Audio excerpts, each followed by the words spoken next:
महाराष्ट्र में बरसों बाद ठाकरे परिवार में रिश्तों की बर्फ पिघलती नजर आ रही है। महाराष्ट्र की सियासत के लिए इसके मायने क्या हैं? क्या महाराष्ट्र की राजनीति बदलने वाली है?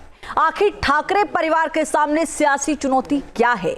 आम लोग इस बदलाव के संकेत को किस तरीके से देखते हैं, इस रिपोर्ट में देखिए।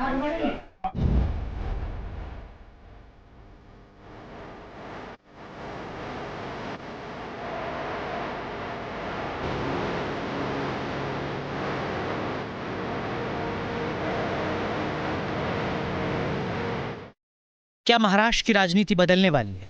क्या 20 साल बाद ठाकरे बंधुओं के बीच रिश्तों की बर्फ पिघल रही है? इसमें दो राय नहीं है कि मतभेद के जख्म गहरे हैं, लेकिन पहली बार ऐसा लगता है कि जख्मों पर मरहम लगाने की कोशिश की गई है। किरकोळ भांडणं बाजूला ठेवायला मी सुद्धा तयार आहे आणि मी सुद्धा सर्व मराठी माणसांना या हितासाठी, महाराष्ट्राच्या हितासाठी, मराठीसाठी एकत्र येण्याचं आवाहन करतोय। महाराष्ट्र की राजनीति बहुत बदल चुकी है। ठाकरे परिवार की हैसियत पर ग्रहण लग चुका है। बाला साहेब वाली शिवसेना 3 हिस्सों में बटी है। राज ठाकरे की एमएनएस, उद्धव और एकनाथ शिंदे की शिवसेना। जो आज का सियासी माहौल है, उसमें बाला साहेब का शागिर्द बेटे और भतीजे पर भारी नजर आता है। इस विधानसभा चुनाव की बात करें तो उद्धव ठाकरे की शिवसेना कुल 94 सीटों पर चुनाव लड़ी और 20 सीटें जीत पाई। मुंबई में 36 सीटों पर उम्मीदवार उतारे, 10 सीटों पर जीत मिली। एमएनएस ने 125 सीटों पर उम्मीदवार उतारे थे। एमएनएस को एक भी सीट पर जीत हासिल नहीं हुई। माहिम सीट पर राज ठाकरे के बेटे अमित ठाकरे तीसरे स्थान पर रहे। वहीं शिवसेना शिंदे गुट की विधानसभा में 57 सीटें हैं।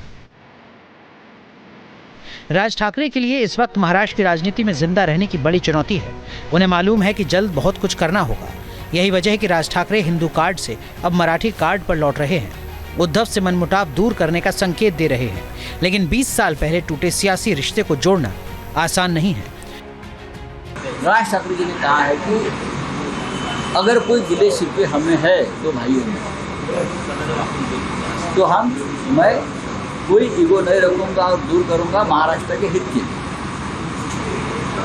उसके ऊपर उद्धव ठाकरे जी ने कहा है हम भाई हैं, हमारे में कोई गिले शिकवे नहीं है, अगर है तो मैं मिटा दूंगा। लेकिन एक ही बात है, जिससे हम महाराष्ट्र के दुश्मन मानते हैं, शिवसेना के दुश्मन मानते हैं, उसको अपने घर में आप जगह मत देना, उनके साथ खाने पीने को मत बैठना। यह अगर मंजूर है तो जरूर हम बात करेंगे। संजय राउत शर्तों की बात कर रहे हैं। पूरे मुद्दे पर महाराष्ट्र नवनिर्माण सेना के कार्यकर्ता क्या सोचते हैं, इस पर न्यूज नेशन ने उनसे खास बातचीत की। राज ठाकरे और उद्धव ठाकरे एक आने की चर्चा शुरू हो गई है। ये चर्चा सिर्फ महाराष्ट्र में नहीं, पूरे देश में शुरू है कि राज ठाकरे बंधु जो है वो एक साथ आएंगे। एक साथ आने के बाद क्या शिवसेना बढ़ेगी, एक साथ आने के बाद बीजेपी के साथ वो चुनाव लड़ेंगे या नहीं लड़ेंगे। लेकिन ग्राउंड पे क्या कार्यकर्ता सोचते हैं, मेरे साथ महाराष्ट्र नवनिर्माण सेना के कुछ कार्यकर्ता यहाँ अंधेरी वेस्ट में मेरे साथ जुड़े हुए हैं। मैं उनसे पूछूंगा कि उनकी क्या भावना है।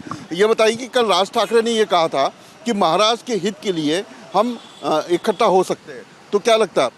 नहीं, साहब ने बोला कि जो हमारे ऊपर छोटे छोटे वाद है, जो किरकोळ है सब, तो उसके हिसाब से महाराष्ट्र बहुत बड़ा है। तो साहब ने बोला है तो सोच समझ के ही बोला है सब चीज़, और बहुत छोटे छोटे वादे वो ख़त्म हो सकते हैं। और उसके बाद साहब की जो इच्छा है, महाराष्ट्र प्रेम, महाराष्ट्र अस्मिता, मराठी लोगों के लिए अस्मिता, मराठी मानूस, तो उसके लिए अच्छा है। राज साहब ठाकरे जी और उद्धव साहब ठाकरे जी, इनके जो आदर्श है, इनके जो गुरु है, वो स्वर्गीय बाला साहब ठाकरे जी के विचार लेके हम लोग आज तक चले हैं, आगे भी वैसा ही चलेंगे। और ऐसा अगर होता है, सच में अगर होता है, तो महाराष्ट्र में महाराष्ट्र नवनिर्माण सेना और उद्धव बाला साहब ठाकरे जी का यहाँ पर बोलबाला होगा। और आने वाले महानगर पालिका के निवडणुका हो और आगे कोई भी यहाँ पर इलेक्शंस होते हैं, तो उसमें महाराष्ट्र नवनिर्माण सेना और उद्धव बाला साहब ठाकरे जी के सभी कार्यकर्ताओं को एक आनंद निश्चित होगा। मराठी मानुस के नाम पर उद्धव और राज एक साथ आने का संकेत दे रहे हैं। बड़ा मुद्दा है कि आखिर मुंबई का मराठी मानुष, खासकर युवा, नई सियासी सुगबुगाहट पर क्या सोचता है।